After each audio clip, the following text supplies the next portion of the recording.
మీరు, రోహిణి, టేస్టీ తేజ మీ ముగ్గురే ఉన్నారు, కొత్త వాళ్ళతో కలవట్లేదు, ఎందుకు కలవలేకపోయారు? బేసిక్గా మీరు అక్కడ హౌస్మేట్స్ని అడిగితే ఇట మీ అందరితో కలిశాను. నాది, తేజ, రోహిణి ఒకటే బెడ్రూమ్. బేసిక్గా మాకు సర్టన్ టైం ఏంటంటే మా బెడ్రూమ్లో మేము కూర్చొని మాట్లాడుకునే వాళ్ళం. అండ్ మేము వేరే వాళ్ళతో మాట్లాడడానికి వెళ్తే వాళ్ళు ఏంటంటే కొంచెం ఫర్ ఎగ్జాంపుల్ అంటే విష్ణు, పృథ్వీ ఉన్నారు, వాళ్ళు మాట్లాడుకునే వాళ్ళు పర్సనల్ అండ్ ఇంపార్టెంట్ మాట్లాడుకుంటున్నారేమో, వాళ్ళని డిస్టర్బ్ చేయకూడదు. అండ్ నిఖిల్ వేరే వాళ్ళ ఫ్రెండ్స్తో మాట్లాడుతున్నారు, వాళ్ళ స్పేస్లోకి మనం వెళ్ళాం ఎందుకు అని చెప్పేసి అనుకున్నాం తప్ప మ్యాక్సిమం చూస్తే అవినాష్ అనేవాడు అందరితో కలిసిపోయాడు. అక్కడ అందరితో కలిసిపోయాడు. నువ్వు మ్యాక్సిమం చూస్తే మనకి ఎక్కడ ఈ గ్రూప్ ఆ గ్రూప్ అని మాకు ఏమి ఉండదు. వాళ్ళు పెట్టుకున్న పేరు ఉండొచ్చు కొనేవన్నా, కానీ ముగ్గురు కలిసి కనబడేసరికి ఇప్పుడు ముగ్గురం కలిసి ఉన్నాం, ఉండలేదని చెప్పట్లేదు. ముగ్గురం కలిసి ఫన్ చేయడానికి ముగ్గురం కలిసి చేయాలి, ముగ్గురం కలిసి నవ్వించడానికి ముగ్గురం కలిసి చేయాలి. అది అవును.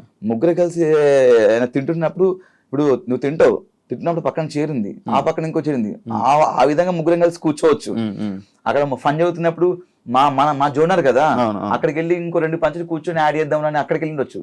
ఆ క్షణంలో మీకు ముగ్గురు కలిసి ఉన్నట్టు అనిపించింది తప్ప గేమ్ లో ముగ్గురం కలిసి ఆడింది ఒకటి చెప్పున్నాం. ఒకటి చెప్పు, గేమ్ ముగ్గురు కలిసి ఆడిందంటే మీ ముగ్గురు గ్రూప్ గేమ్ ఆడారేమా అని అన్నారు. అదే ఒకటి చెప్పమన్నా, ఒక ఎగ్జాంపుల్ ఒకటి చెప్తే, ఎవరైతే ఇది అంటున్నారో ఒకటి చెప్తే నేను సమానం చెప్తా. ముగ్గురు కలిసి ఆ గ్రూప్ గేమ్ ఆడింది ఒకటి చెప్తా. దానికి మన ఓటు అపీల్ చేసుకునేది నువ్వు.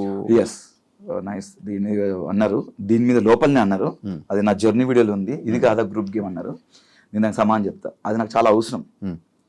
అక్కడ నాకెంత అవసరమో నా ఫ్రెండ్ కూడా అంతే అవసరం అనిపించింది. అండ్ నువ్వు చూసినట్టయితే నేను టికెట్ టు ఫినాలే టాస్క్ లో ఆడుతున్నప్పుడు రోహిణికి నాకు ఫైట్ జరిగింది, స్విమ్కి వచ్చి బెలుచుకున్నప్పుడు. అక్కడ